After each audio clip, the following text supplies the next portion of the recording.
नमस्ते एभ्रिवान। के तपाईहरु एआई टुल्स को प्रयोग गर्न चाहनुहुन्छ?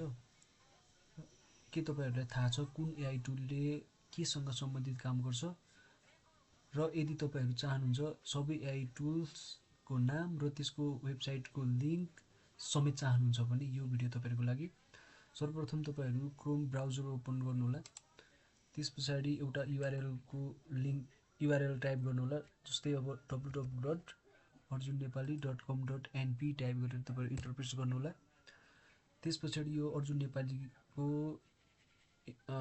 वेबसाइट को इन्टरफेस खुल्छ। त्यसमा विभिन्न मेनुहरु छन्। त्यो मेनुहरु मध्ये प्रकाशनमा गएर सूचनामा टाइप गर्नुहोला। त्यसपछि यहाँ तल देख्न सक्नुहुन्छ 50 प्लस उत्कृष्ट एआई टुल्स। यदि तपाई टिचर हुनुहुन्छ भने झनै उपयोगी हुनेछ। यो यसमा क्लिक गर्नुहोला। थोरै तल स्क्रल गर्नुभयो भने तपाईले यहाँ देख्न सक्नुहुन्छ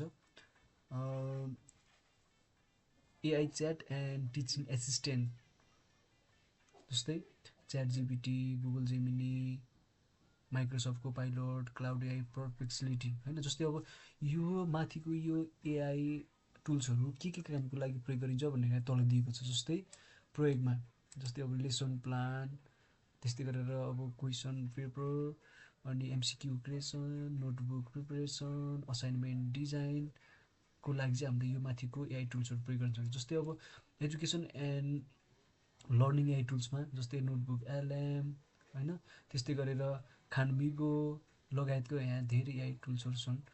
त्यो तपाईले प्रयोग गर्न सक्नुहुन्छ र त्यसको मुख्य प्रयोग भनेको लेसन प्लान बनाउनको लागि, टिचिङ रिसोर्सेसहरुको लागि, क्लासरुम एक्टिभिटिज लगायतका कामको लागि चाहिँ हामीले त्यो माथिको एआई टुल्सहरु प्रयोग गर्न सकिन्छ। त्यस्तै गरेर ग्राफिक डिजाइनको लागि यहाँ दिएको छ, त्यसको प्रयोग यहाँ छ। इमेज जेनेरेसन टुल्समा हामीले कुन टुल्स प्रयोग गर्न सकिन्छ, यो टुल्सहरु मुख्य यसमा प्रयोग गर्न सकिने त्यसलाई। र अर्को भनेको एआई भिडियो क्रिएसनको लागि हामीले कुन टुल्सको प्रयोग गर्न सकिन्छ भनेर यहाँ दिएको छ। जस्तै तपाईहरुले यहाँ हामी लिंक समेत दिएको छ। जस्तै अब मानौं एआई भिडियो क्रिएसनको लागि टुल्समा जस्तै अब हाइजिन हैन, हाइजिनलाई क्लिक गर्नुभयो भने यो अटो यहाँ खुल्छ र त्यसबाट तपाईले यहाँबाट आफ्नो काम गर्न सक्नुहुन्छ है त। त्यस्तै गरेर तल हेर्नुभयो भने जस्तै एआई भोइस जेनेरेसनको लागि यहाँ दिएको छ। त्यस्तै गरी एआई प्रेजेन्टेसन टुल्सको लागि यो भयो gamma AI, beautiful AI, slide AI. त्यस्तै गरेर साइन्स एन्ड रिसर्चको लागि यहाँ छ। अनि एआई क्विज एन्ड एसेसमेन्ट टुल्सको लागि यो यहाँ छ लगायतको तपाईहरुलाई 50 प्लस एआई टुल्सहरु यहाँ दिएको छ। तपाईहरु यहाँ आएर आफुलाई चाहिने एआई टुल्समा क्लिक गरेर तपाईहरुले आफ्नो काम चाहिँ छिटो छरितो सजिलोसँग स्मार्ट वर्क गर्न सक्नुहुन्छ। Thank you.